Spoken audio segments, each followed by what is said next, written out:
te tocó la época de Oliver Kahn, de Iker Casillas, de Buffon, ahora de Courtois, o sea, todo el cambio de entrenador de Guardiola y que el portero juegue de líbero y todo esto. ¿Qué opinas tú del cambio de portero, del que estaba en la línea nada más, al que ahora tiene que jugar de líbero? A ver, eso es una cuestión un poquito...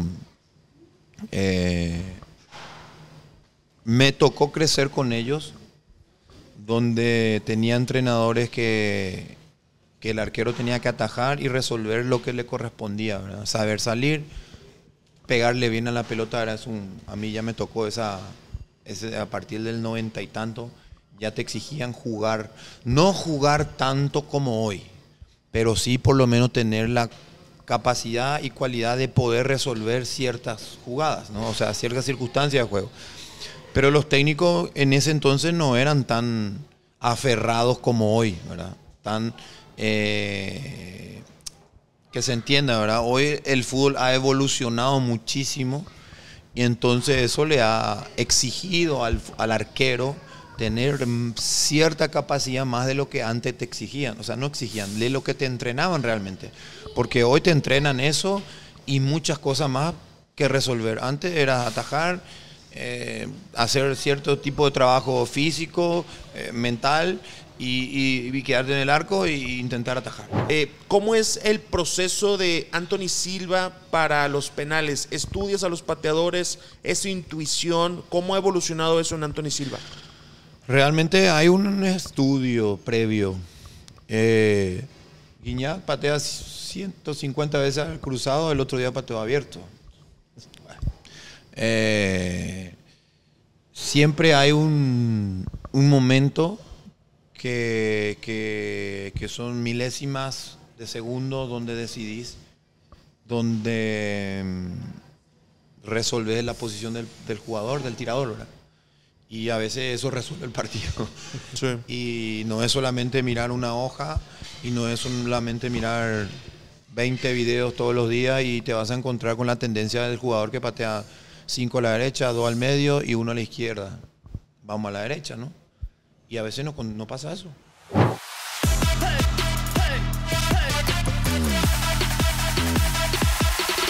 Bienvenidos, Obra del Deporte. Seguimos afuera, seguimos fuera de nuestra zona de confort, de nuestro estudio. Estamos muy, muy contentos de platicar con un gran arquero internacional, paraguayo del Club Puebla, amigo de Torres. No es Edu, no eres tú. No, yo no soy paraguayo. No es ni paraguayo ni eres arquero. ¿Cómo estás, amigo? ¿Bien?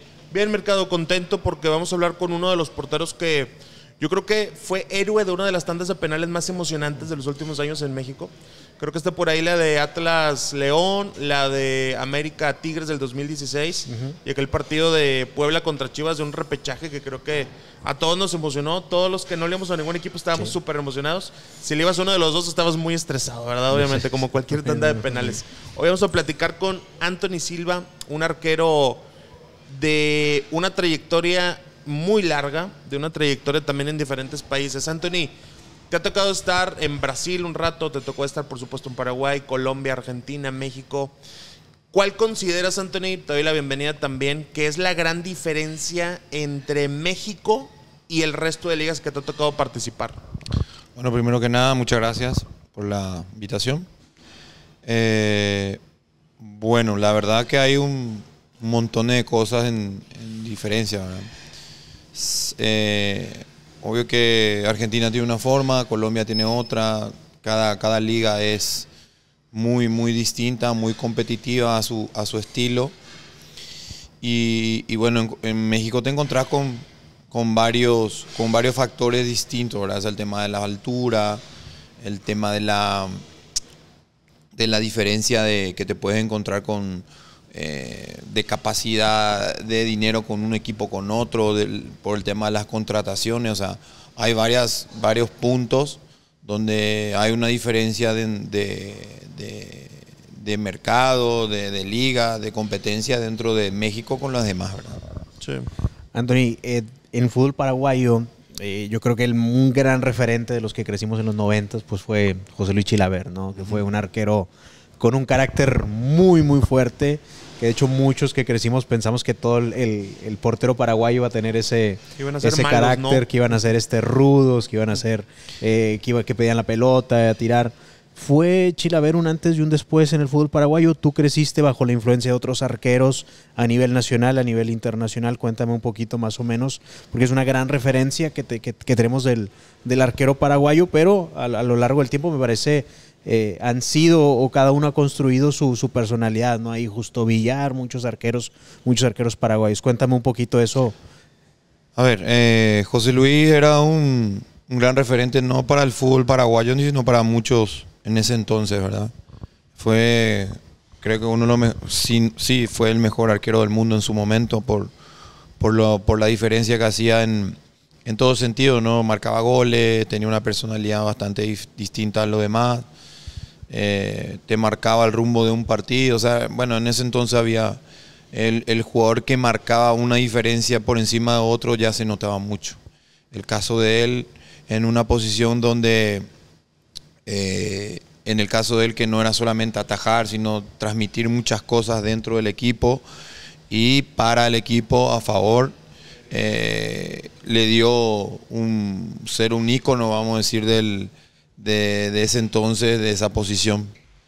Sí, obvio, a mí me tocó crecer con varios, ¿verdad?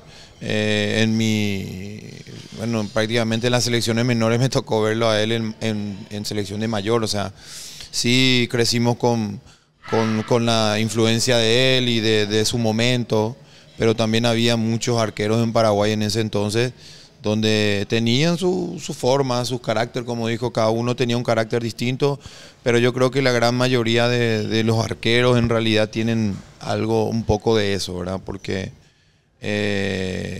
crecimos y nos forjamos bajo mucha influencia del mucho carácter y de mucha personalidad y gran parte de lo que se veía era parte de José Luis en ese entonces, ¿verdad? Okay. Ahora, también hablando de este tema del carácter del portero, ¿a ti te tocó debutar en el 99, por ahí en esas épocas, 99, 2000 más o menos? Sí, por ahí. 99, 2000. Sí, hace mucho ya. Hace bastante. Tuve la suerte y la fortuna de debutar muy joven. Sí. Apenas siendo un niño, pero bueno. ¿Cuántos años tenías cuando 16. Ay, pues, 16 años. Sí, es muy joven. No, sí. aquí decir que alguien debuta a los 16 años en México es imposible. No, yo sé, y en ese entonces peor. Un arquero era muy anormal. Pero se dieron muchas cosas para que yo tenga esa chance. Se seleccionaron 2 o 3 arqueros y tuve la chance y bueno, el entrenador era un español y me dio la oportunidad de jugar. Rápido. Oye, pero a ver, debutas a los 16 años en donde todavía estabas en un proceso formativo, ¿no? Todavía ibas a selecciones menores. Ni siquiera era formativo, era un niño prácticamente, pero lo que pasa éramos en aquel entonces ese club donde yo estaba, que era el Club Cerro Corá, era muy fuerte en inferiores, fuertísimo, campeones en toda la categoría. Y era como el club que daba, o sea, nutría a los demás equipos de jugadores, ¿verdad? Y bueno, Cerro Corá en ese entonces era muy formador, tenía muchos jugadores en la cantera, era terriblemente muy fuerte, o sea, nosotros quedamos como 3 veces campeones en diferentes edades antes de llegar a primera división en mi caso, y compañeros que yo tenía en ese entonces ya venían trabajando en el plantel y claro, jugadores que marcaban una diferencia en su categoría, los entrenadores de primera te consideraban en algún entrenamiento y si convencías te dejaban en primera, ¿verdad? Y te hacían el contrato. Y bueno, a mí me tocó eso, muy joven, donde la base de mi categoría en ese entonces, o sea, le decimos categoría nosotros a la camada, ¿no? Sí. A la camada de jugadores subimos prácticamente en bloque en cada categoría, ¿verdad? Como sub-20, Sí. bueno, no será sub-17, sub-15, sub-17 y sub-20, ¿verdad? Tenían otro nombre en Paraguay cuando eso. Y bueno, en bloque subían en cada categoría, había muy poca posibilidades que entre otros jugadores porque era un equipo muy fuerte. Y bueno, llegó un momento donde el equipo se nutrió prácticamente del sub-17, que era la nuestra, y se fueron como 5 o 6 jugadores. Y ahí tuvimos la oportunidad de debutar, ¿verdad? Fue eso más o menos el momento ese del debut mío en Cerro Corá. Y cuando llega el debut, ¿cómo fue tu experiencia? ¿Tuviste tiempo de avisarle a tus papás? ¿Le dijiste? ¿O No, simplemente llegó el entrenador y te dijo, bueno, tome los guantes y... La verdad portería? que, a ver, prácticamente a los 16 años, al inicio de los 16 años, yo ya estaba en selecciones menores, que era la sub-17. Viajaba un montón, viajaba mucho, hacíamos muchos amistosos internacionales. Y mis padres ya prácticamente se estaban como acomodando a la vida que yo tenía. Y en algún momento podía pasar, ¿verdad? Debutar, ya jugando el sudamericano, prácticamente el colegio y demás, era como prácticamente no lo podía hacer, ¿verdad? Entonces ya estaba como en mi vida en ese momento ya estaba el fútbol y ya empezaba a concentrar con gente más grande, apenas con 16 años. Eran muchas cosas, muchos cambios, donde ellos y yo en sí ya tenía como una idea ya de cómo iba a acontecer la situación ese año, sino el próximo, ¿verdad? Pasó todo muy rápido y obviamente, sinceramente, no es que no me pesó ni nada de eso, sino que ya me había preparado mucho. A pesar de ser tan joven, eso pasó y jugué. No. Ya el después sí fue un poco más... El establecerse, El establecerse es lo más difícil. Eso sí es lo más complicado. Por ejemplo, digo, antes de pasar a esta parte donde te estableces ya como jugador de primera, en tu familia ya había un antecedente de fútbol, ¿no? Tu papá. Sí, o sea, sí. ya sabía y tenías el mejor consejo en casa de cómo afrontar ese tipo de situaciones. Sí, claro que sí. Independiente que el profesionalismo en Paraguay llegó hace 50 años. Okay. Antes un jugador profesional tenía que trabajar aparte y luego jugar, ¿verdad? Y el que hablo del caso de mi papá, ¿verdad? Pero era muy correcto en ese sentido, era muy profesional, era muy estricto. No, eso sí no puedo decir otra cosa, o si no, realmente uno muy difícil.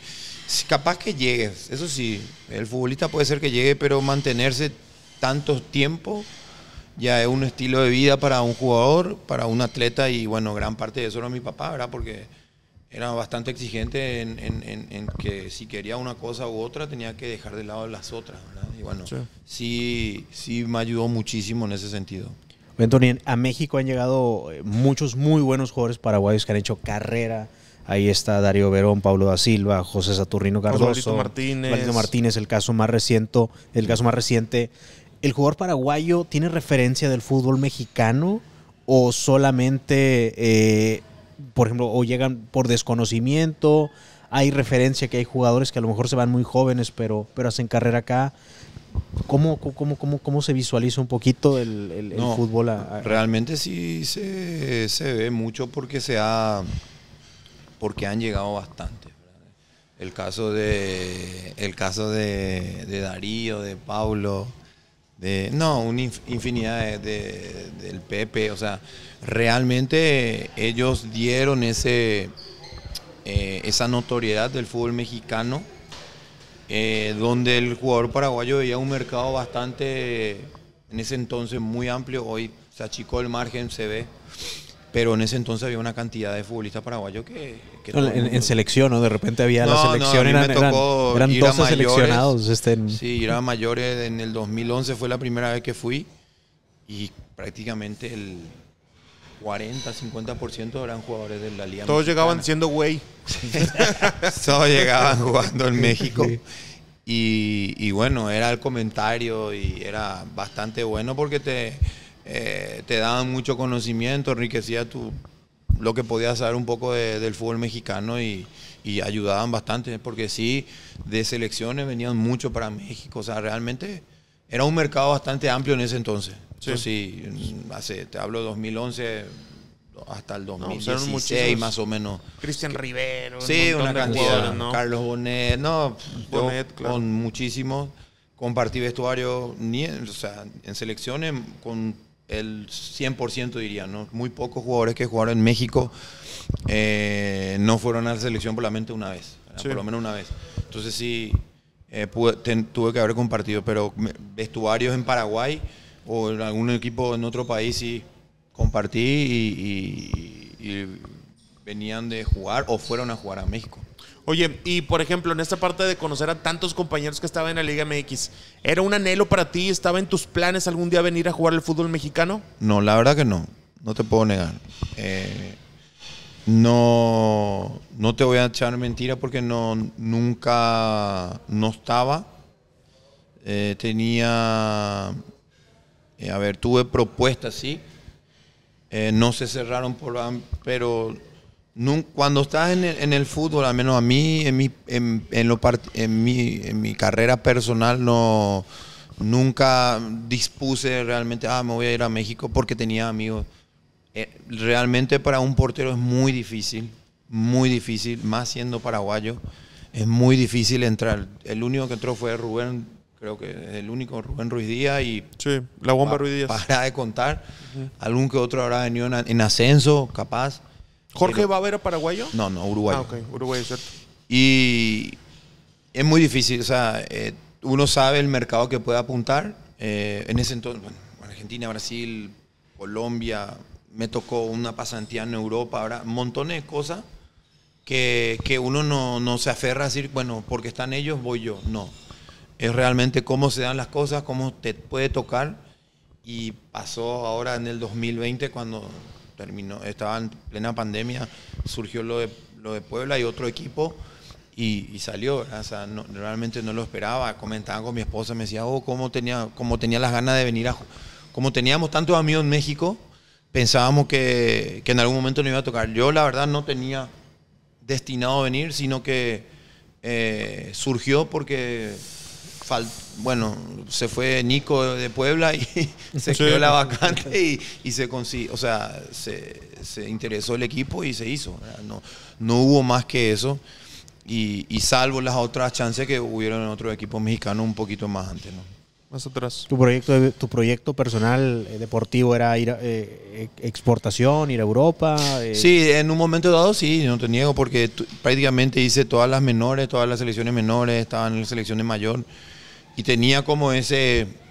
que es muy normal en jugador sudamericano, ¿no? Tener sí, tenía esa chance, tuve realmente, tuve mi chance, me fui. Como todo joven no la aproveché, pero no me arrepiento tampoco de mi carrera bajo ningún punto. Pero eso es, como tú dices, el sueño, el click del sudamericano es pasar el otro lado del charco, como se dice. Sí. Y bueno, tocó, no se aprovechó, pero hoy estoy aquí y muy feliz, muy contento. Realmente tengo mucho agradecimiento a México en particular. Oye, Anthony, ahorita que hablabas de que no te arrepientes de nada en tu carrera, porque me imagino todo lo que has crecido, todo lo que has tenido, la parte de formación, todo lo que te ha llevado hasta el hoy, hasta ser hoy un portero muy importante en México. Pero quiero hablar también del portero a nivel global, porque te toca debutar muy joven en el 99, te tocó la época de Oliver Kahn, de Iker Casillas, de Buffon, ahora de Courtois, o sea, todo el cambio de entrenador de Guardiola y que el portero juegue de líbero y todo esto. ¿Qué opinas tú del cambio de portero, del que estaba en la línea nada más al que ahora tiene que jugar de líbero? A ver, eso es una cuestión un poquito... me tocó crecer con ellos, donde tenía entrenadores que el arquero tenía que atajar y resolver lo que le correspondía, ¿verdad? Saber salir, pegarle bien a la pelota. A mí ya me tocó a partir del 90 y tanto, ya te exigían jugar, no jugar tanto como hoy, pero sí por lo menos tener la capacidad y cualidad de poder resolver ciertas jugadas, ¿no? O sea, ciertas circunstancias de juego. Pero los técnicos en ese entonces no eran tan aferrados como hoy, ¿verdad? Que se entienda, ¿verdad? Hoy el fútbol ha evolucionado muchísimo y entonces eso le ha exigido al arquero tener cierta capacidad más de lo que antes te exigían. O sea, no exigían, de lo que te entrenaban realmente. Porque hoy te entrenan eso y muchas cosas más que resolver. Antes era atajar, hacer cierto tipo de trabajo físico, mental y quedarte en el arco e intentar atajar, ¿verdad? Y te dan cierta herramienta para poder resolver. Pero hoy no. El fútbol evolucionó, el portero tiene que evolucionar, porque si no, no vas a poder competir. Porque ya creo que hoy de base eso se está haciendo, ¿verdad? Imagínate a mí con 39 años, hace 20 años atrás, o 25 años atrás, no te exigían jugar con los pies, no te enseñaban jugar con los pies. Era atajar, tirarte bien, levantarte rápido, saber salir y punto. Hoy no. Hoy el fútbol evolucionado, los técnicos obviamente tienen cierta idea de mirar a Guardiola y no sé, montones de entrenadores que tienen hoy en el fútbol mundial y quieren obviamente sacar ciertas ideas de ciertos técnicos, pero con distintos jugadores, ¿verdad? Sí, es el problema, ¿no? Entonces, Es el tema. Por eso es un tema bastante amplio, ¿no? No es una cuestión de solamente, yo quiero que el portero juegue con los pies y... ¿Para dónde? No, tú tienes que adaptar a tu plantel, ¿no? Obviamente. Pero eso no significa que el arquero no tenga que mejorar, ni mucho menos avanzar, mejorar en el toque, mejorar en el control, tener cierta visión que ciertos jugadores no lo tienen, porque el portero tiene una visión más amplia que todos. Entonces tiene una cierta ventaja para esa resolución. Pero, como te digo, es bastante amplio, es algo de gustos, obviamente. A mí me gusta que el arquero juegue en ciertas circunstancias, pero hay ciertas que no. O sea, obligar a jugar a que se haga algo con cierto peligro para que termine el gol, creo que es innecesario, ¿verdad? Yo pienso así. Sí. Obviamente hay entrenadores que no tienen esa misma idea y es respetable porque el fútbol sigue evolucionando y también los jugadores tienen que seguir evolucionando, mejorar en técnica, en resoluciones, en todo.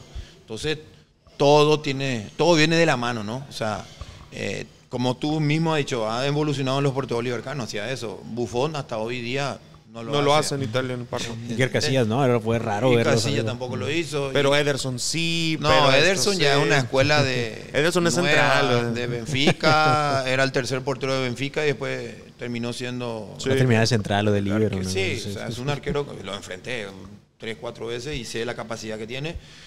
Y realmente son tipos que tienen una cualidad impresionante para jugar, para resolver, para pegar la pelota. O sea, son arqueros que han evolucionado de ese momento, que han cambiado los porteros en toda esa evolución de arqueros, ¿no? O sea, y sí me tocó esa evolución. De repente, por ejemplo, yo recuerdo el Mundial del 2014 cuando vimos a Manuel Neuer, que muchos decían, es que el portero tiene que jugar como Neuer. Entonces, a lo mejor es su estilo y de repente hubo hasta una temporada donde Neuer pecaba de que estaba muy adelantado, de que quería salir jugando y no podía. Y hablando a lo mejor de esa referencia y de esa evolución, ¿quién actualmente hoy puedes decir, esta es la referencia del portero a nivel mundial, que a ti te pueda agradar mucho, que tú digas esto, yo creo que es el portero actual? Bueno, hoy Ederson es uno de los que mejor juegan con los pies. Ter Stegen. No quiero olvidarme de mucho, pero realmente son los dos que más... Sí, son las dos referencias mundiales. Sí, porque son equipos que el Barça tiene una escuela que juega así. El City con Guardiola, obviamente viniendo del Barça, llevó esa escuela al City.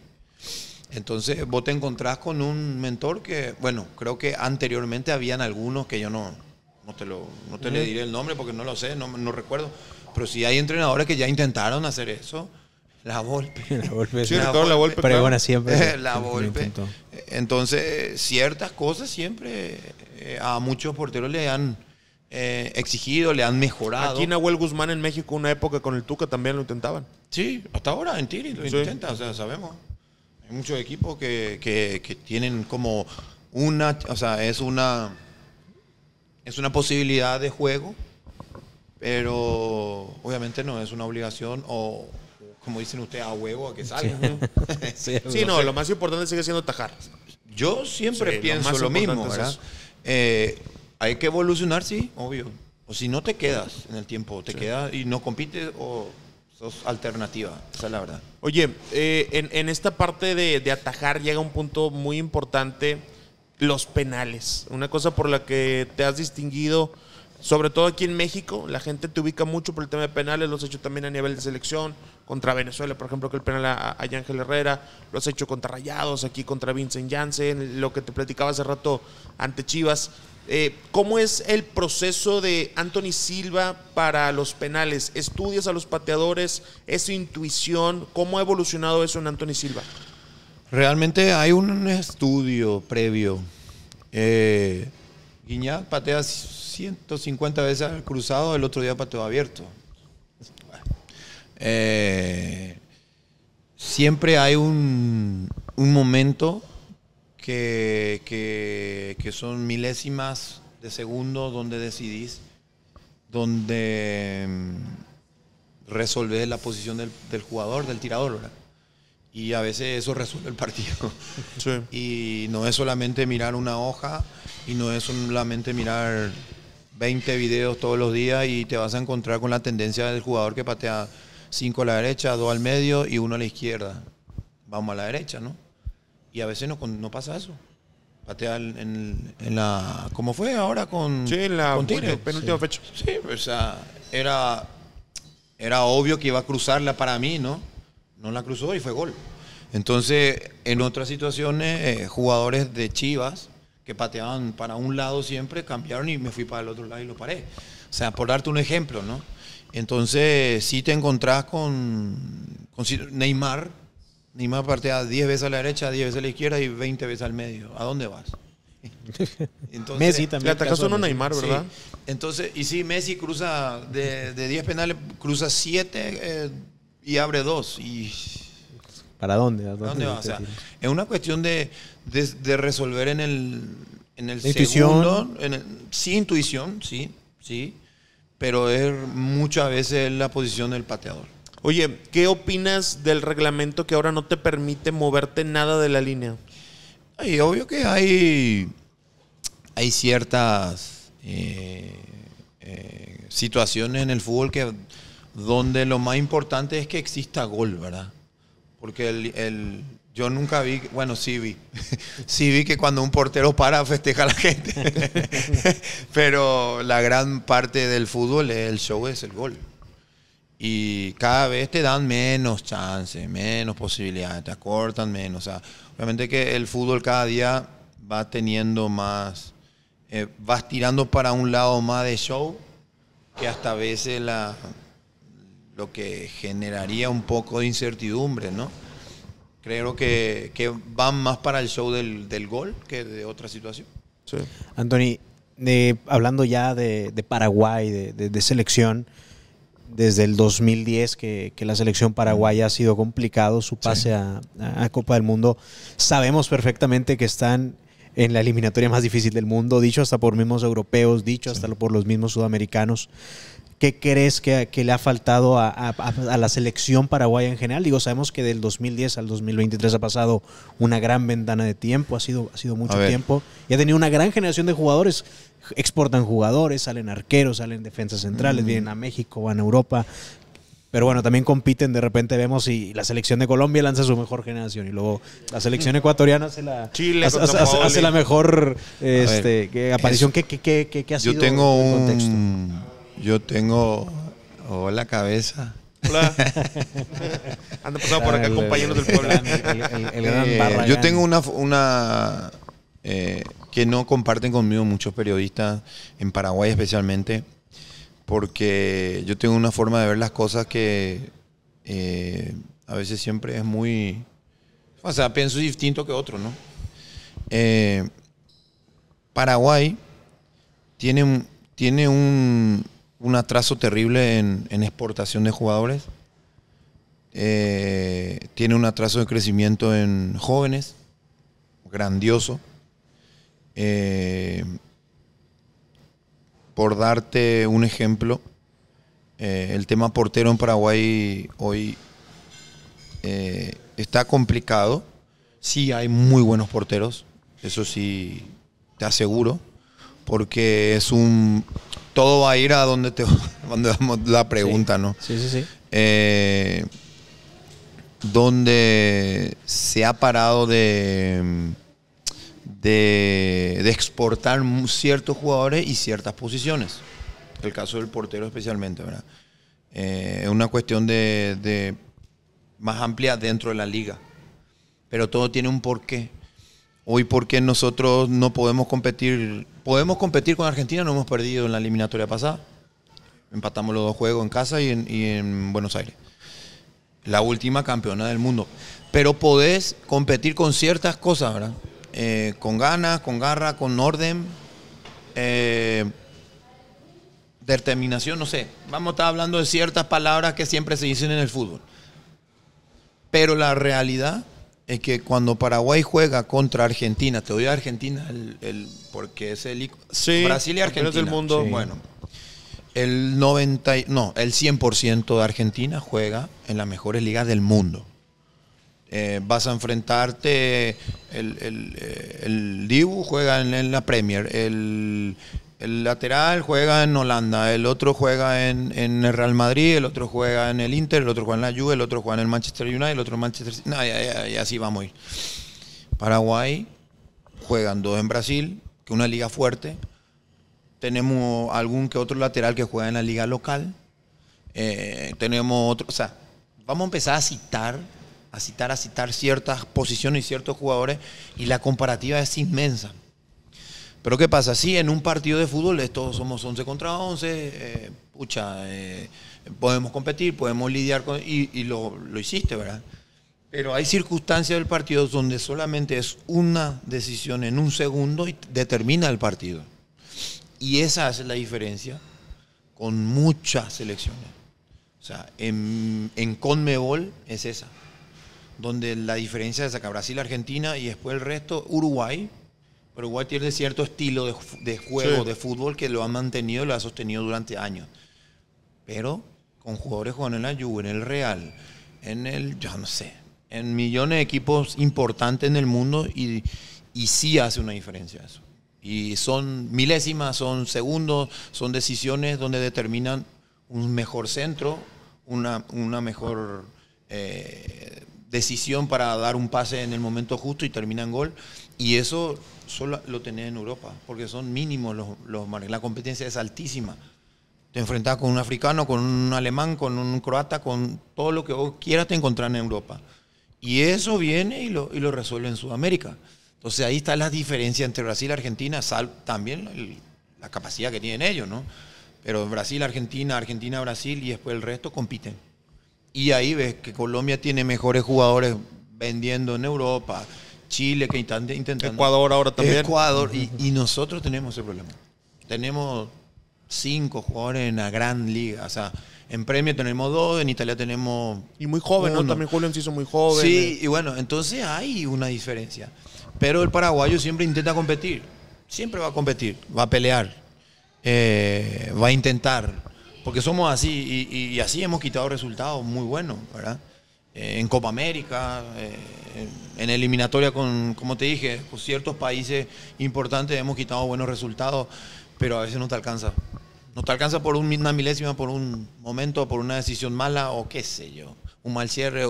A mí me pasó el otro día con Chile, me picó y entró. Pucha, o sea, son cosas que son situaciones del fútbol que hoy marcan una diferencia, el por qué esto es aquí y nosotros acá. Es mi percepción, sí, y creo que muchos no lo ven de esa manera, periodistas, muchos no lo ven de esa manera, y quizás no lo vamos a... Porque el fútbol es eso, a ver, discusión de política, religión y fútbol no nos vamos a poner de acuerdo. Nunca nos vamos a poner de acuerdo. Entonces creo que van todo por ahí. Pero disculpa, Carlos, estoy de acuerdo con lo que dices porque es algo similar a lo que vivimos en México. Es muy parecido. Aquí el tema de México, desconozco cuál sea el problema de exportación de la Liga Paraguaya. En México creo que está ligado a los salarios. Aquí se paga muy bien. No. Eso sí es obvio. En Latinoamérica o en América, que como suena, México está top 5, vamos a decir, de mejores pagos. Después de Brasil. ¿Y MLS? Sí, algunos jugadores, no sí, todos. No todos. Pensemos que la MLS es la liga top del mundo. Sí, a lo mejor te ofrece a lo mejor sí van a ser, tranquilo, es otra cosa. El estilo de vida no tiene nada que ver con el fútbol. Que el jugador elige, sí, que el jugador elige. Yo prefiero vivir bien, vivir seguro, vivir tal... Bueno, eso es otro punto. Sí, pero pero es cierto. Pero no Influye. creamos que la MLS, porque tiene Zlatan fue a ganar $10 millones y el lateral derecho que le tienen que tirar al centro cobra... Sí, cobra mucho menos. No, mucho claro. menos. No cobra. El que le tiene que asistir es otro. Entonces, ahí hay una diferencia. Creo que entendemos lo Sí, que claro. estamos hablando, ¿no? Que es un problema, ¿no? O sea, es un problema muy grande. No, pues entonces ahí está Europa, ¿cierto? Ahí está Europa. El que te asiste no gana igual que el goleador o el interior, pero sí hay un poquito De igualdad. de igualdad, pero no va por un tema de dinero. Si te contratan para irte a un equipo en Europa es porque tenés un cierto nivel y por algo te están contratando y te dan un contrato acorde a lo que te mereces y lo que... Sí. No, lo que te mereces no. O sea, lo que te está dando el club y acorde a lo que puede darte, ¿no? A lo que te están tasando, podría decir, Claro, ¿no? entonces todo va por cierto, hay un cierto balance, vamos a decir, en ese sentido, por eso la competencia en Europa, ¿no? De hecho, por ejemplo, ahora que hoy vemos, hoy entiendo las similitudes a veces entre Paraguay y México en cuanto a la exportación, y a veces aquí en México notamos que todos tienen la solución a cuál es el problema de la selección. Que quiten el descenso, que pongan el descenso, que más minutos a mexicanos. Y a veces la crítica es muy dura hacia el seleccionado cuando no hay un análisis de fondo, ¿no? Es normal, o sea, yo hace 12 años vengo, más 11, 12, 13 años vengo viviendo la crítica de selección, ¿verdad? Y porque vivimos con eso, convivimos, y siempre como hay que hacer un análisis más a fondo, muy a fondo. Hoy vamos a hablar si hablamos de Paraguay en sí, Paraguay es una liga de 12 equipos, que ya son 6 equipos menos que México, Sí. ¿cierto? Como Pero- 20 menos que Argentina. Pues, o sea, O sea, vamos a ir ni comparar la cantidad de habitantes que tiene cada país, Sí. ni la capacidad económica que tiene cada país. Y no sé si seguimos con... no pasa nada. No pasa nada, Ah. está bueno el audio. Bueno, y lo que pasa que en mi país, donde hay una cantidad para 5 extranjeros, en Sí. una liga menor, sí va a disminuir la capacidad de jugadores locales, ¿no? Y tocando, porque íbamos a hablar de esto, en mi país, de los 12 equipos, 12 son extranjeros, siendo porteros. O sea, cada equipo tiene un arquero extranjero. Entonces, sí quería tocar, porque al Sí. final íbamos a terminar hablando de eso, Sí. que es un problema que ya depende, los clubes los mismos clubes están tirando para abajo la posibilidad de tener por lo menos un arquero en cada equipo, ¿verdad? Entonces, creo que el otro día hablaron de eso, o siempre hablan de eso aquí en México. Sí. Yo te lo hablo por mi país y sí, es un problema, ¿verdad? Para mi país es un problema. No. Y es inaudito que haya 12 porteros extranjeros en una liga de 2 equipos, ¿verdad? Entonces, es obvio que no van a haber mucho recambio generacional, ni mucho crecimiento de muchos porteros, y mucho menos venderlos, ¿verdad? Entonces, viene por ese lado en esa posición, ¿verdad? Sí. Ahora, centrales, delanteros, y hay una cierta cantidad. Ha exportado mucho Paraguay. Defensores centrales, ya Juan Escobar acá, fue mi Sí. compañero. No sé, no quiero citar porque hay montones. Sí, son muchísimos casos. Sí, te dije el único caso, bueno, en ese entonces Darío Verón, Paulo da Silva, ¿verdad? Pablo Aguilar Sí. también. Pablo Aguilar. Pablo Aguilar. O sea, El Ganso Benítez también el jugó acá. Ganso en Tigre, ¿no? En Tigres, Pedro Benítez, sí. Bueno, o sea, sí hay posiciones que en Paraguay se exporta porque no hay. En Paraguay vos llevas un central extranjero, es un poco anormal. Claro. Bueno, aquí en México siempre decían, hay que traer un central paraguayo. Sí, claro. Fue muy en los Sí. inicios de 2010, central paraguay. Sí, porque siempre han sido muy fuertes. Los centrales de 2 metros, 1,90 m, que saben cabecear con la altura, peor, ¿verdad? Ofensiva y defensivamente te matan. O sea, Por darte todos esos ejemplos, ¿verdad? De mucho crecimiento en Paraguay, en ese sentido hay un poco de atraso por eso, ¿verdad? Ahora que te escuchamos hablar de esta parte de estar muy bien enterado de lo que pasa en Paraguay, de enterarte de lo que pasa en México en estos 2 años que llevas acá, que te hayas convertido en un futbolista que te pueda hablar de Colombia, de Argentina, de Paraguay, de México, eso tiene mucho valor. ¿Cómo quiere ayudar Anthony Silva al fútbol de su país o al fútbol donde le toque estar una vez que se retire? ¿Te gustaría ser dirigente, te gustaría ser entrenador o prefieres mejor ya salirte del mundo del fútbol? A ver, hoy te puedo decir que estoy disfrutando mucho de mi carrera, ¿no? De lo que hago. Y tengo un entrenador que me dirigió donde decía, quédate siempre de este lado. O sea, lo mejor que puedo hacer es estar de este lado, siendo jugador. Cuando esté del otro lado, sí, es otro cuento. Y realmente quiero disfrutar de esto. Obvio que uno quiere planear su vida y demás cosas, sí. Hoy, lo que siempre uno, si toda su vida se dedicó al fútbol, siempre va a estar ligado al fútbol. Si viste futbolista, muy rara vez te va a dedicar a la arquitectura, o sea, puede ser. Representante, comentarista, entrenador. No sé si comentarista. ¿No te gustaría? Hoy no sé. Pero es también un trabajo bastante complejo. Sí. Valorar, obviamente, el trabajo que hacen los comentaristas. Es un poquito, por ejemplo, cuando la crítica viene del futbolista hacia el futbolista, es un poco más. A veces no la toma bien, ¿no? El futbolista, de repente. No, sí, yo siempre. O sea, ya que estamos hablando de mí, siempre me han criticado, realmente. Toda la vida. El portero siempre le ha criticado. Sí.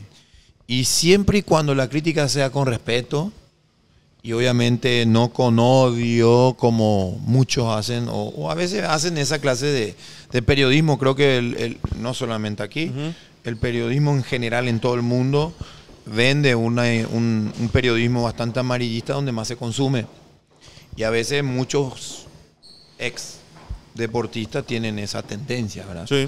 Bueno, es solamente eso lo que yo no comparto, ¿verdad? Pero es obvio que el trabajo de cada uno lo hace como a uno le gusta y le cae, ¿verdad?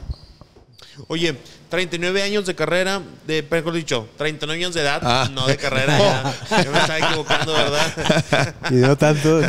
No, te voy a decir, 39 años de edad, más de 20 años de carrera, te sigues manteniendo muy bien físicamente, sigues siendo un portero determinante en una liga, como tú lo decías, de las más importantes del continente como la mexicana. ¿Qué ha hecho Anthony Silva en su carrera para a los 39 años estar tan bien? A ver, ¿cómo te voy a decir? Voy a ser autocrítico. Yo llegué a un momento de mi edad, ¿verdad? Donde tuve que redoblar esfuerzo y cuidarme mucho más. Creo que llega un momento de tu edad donde interpretas más tu carrera, tu profesión y qué está bien y qué está mal. Cuando sos de 25, de 26 para abajo, no entendés nada. Vos jugás la pelota, ganas tu dinero de acuerdo a donde estés y vivís la vida. Y creo que cuando llega a una cierta edad, es donde te das cuenta que no te sirve lo que haces o no te alcanza, porque sí pasa. Entonces creo que sí cambié mucho. Pasando los 30 años empecé a cambiar. Empecé a cambiar comer, empecé a cambiar entrenar distinto. Todo una cierta cosa que no lo hacía antes. Y ahí está la diferencia del por qué no pude llegar a algo. A ver, que se entienda, yo estoy contento hoy con mi carrera. Pero ¿por qué no aspiré a algo o por qué no llegué a algo más? Porque era joven y era tonto y no hice lo que hice en los últimos 6 años. Y creo que ese clic que hace uno cuando llega a una madurez es la que hace la diferencia en el crecimiento. Y más en el portero, creo que una posición donde llega a una cierta edad donde mejora más con más edad que con menos. Y creo que eso es la diferencia de una posición con otra, ¿no? Y la mía fue así. Siendo más grande mejoré muchas cosas. Cambié muchas cosas positivas, cambié la personalidad que tenía también. Entonces eso llega, o sea, eso yo creo que es la madurez de cada portero o atleta, no sé. Y obvio Hoy el futbolista no es futbolista, es un atleta. Antes nos trataban, te hablo hace 20 años atrás, vos sos futbolista. Y la comida era lo que fuese. O sea, le gustaba, el médico de turno le gustaba las milanesas con el puré de papa y el arroz con queso y se ponía. Hoy no. Hoy el jugador de fútbol es un atleta, tiene que combinar ciertas cosas, comer bien, alimentarse bien, dejar de comer esto, dejar de tomar esto. Y entonces hoy la competencia es mucho más alta que antes, en ese sentido. Había escuchado en una entrevista que te hicieron allá en Puebla, creo que era de una presentadora de Televisa, que decías que tu hija cumple años en marzo, que coincide con una fecha FIFA siempre. Toda la fecha. Cada año. Solamente una vez pasé el cumpleaños de mi hija, que fue en el 2020, porque paró el mundo, ¿no? Por la pandemia. Y desde que ella nació en el 2012, yo en el 2011 comencé a ir a selecciones mayores. Entonces cada 26 de marzo o tengo juego o estoy en alguna parte del mundo. O sea, me pasó eso durante todo este tiempo, ¿verdad? ¿Es verdad? ¿Y qué tanto son los sacrificios que tiene que hacer el futbolista, Anthony, que la gente no ve? Como ese tipo de circunstancias que, digo, lo tienes muy grabado, ¿no? Por lo que me doy cuenta, te afecta, ¿no? De no poder estar ahí. Pero ¿qué tanto son los sacrificios que hace el futbolista? Muchas cosas. A ver, hay que ver cómo lo llamas sacrificios. Ojo. Hay que ver a qué le llama sacrificio. Sí, para mí es un sacrificio no estar con mi hija en una fecha importante, ¿verdad? Mi hija creció con eso, nunca me ha reclamado, nunca me ha dicho. Cuando va creciendo, obviamente, me va a decir, ¿verdad? Pero hoy, con 11 años, todavía me dice, papá, yo sé que tenés un partido, yo no sé, o sea, siempre sabe, ya creció con eso. Pero sacrificio en sí es realmente el futbolista cuando es joven, cuando no elige amigos, te sentí bien con un amigo, pero ese amigo sale de joda todo el tiempo y ese no es tu amigo. O sea, eso es un sacrificio de dejar amistades, dejar salidas, porque eso para un joven es un sacrificio. Cuando sos adulto, obviamente ya no ves, es un sacrificio, eso es una obligación, es una responsabilidad. Y más realmente el compartir con la familia, ¿verdad? Pasa. La familia a veces te deja de ver, hoy estamos hace 3 días, o sea, para mí hoy ya es una responsabilidad, es trabajo. Estar aquí hace 2 días y pensar en el partido de mañana. Pero para muchos lo ve como sacrificio, que también es también un sacrificio dejar a tu familia. Si tu esposa está enferma o tu hijo está enferma y tienes que ir a trabajar, no le llama al técnico, sabe que no puedo, pues hay circunstancias, ¿verdad? Hay ciertas circunstancias, depende de la gravedad, pero son sacrificios, esos sí son sacrificios muy grandes para el futbolista o cualquier atleta, cualquier deportista, porque siempre la familia está por delante de muchas cosas, ¿verdad? Pero hay veces que el trabajo se interpone ante la familia. Claro. Y pasa. Anthony, muy agradecidos por tu tiempo, por dar este contexto del fútbol paraguayo, de platicar contigo. Te deseamos mucho éxito en tu carrera, que todavía queda un gran largo paso en tu carrera. Vas a ver que sí. Tienes contrato hasta final de este año, ¿verdad? Hasta diciembre. Hasta diciembre. Esperemos que lo extiendan. Veremos. Por mucho tiempo. ¿Quieres ser técnico? ¿Te gustaría ser técnico? Sí, no. Puede ser. Sí, no puede ser. Ya te dije, quiero estar todavía de este lado. De este lado me gusta estar, me gusta mirar de acá todavía. Cuando es el momento que tú digas, sí, ahí ya te preocupas. Ahí yo me voy a dar cuenta cuando ya. No quiero irme sin hacer esta pregunta porque creo que con toda la sapiencia que demuestras, debiste ayudar mucho al grupo después de que tienen ese partido contra América, esa serie, esa goleada. ¿Cómo es vivir como portero una goleada de ese nivel como contra América? ¿Y cómo se vive en el grupo? ¿Y cómo son los días después, Anthony? A ver, te hablo del día después. Fue duro, obvio, durísimo. Se dieron bastantes cosas, táctica, error individual, o sea, todo se hizo mal y terminó en eso. Creo que es algo que el jugador tiene que entender que pasa, que sucede. Uno se prepara para ciertas circunstancias de la vida y del fútbol, ¿no? Que hay momentos buenos y otros no muy buenos.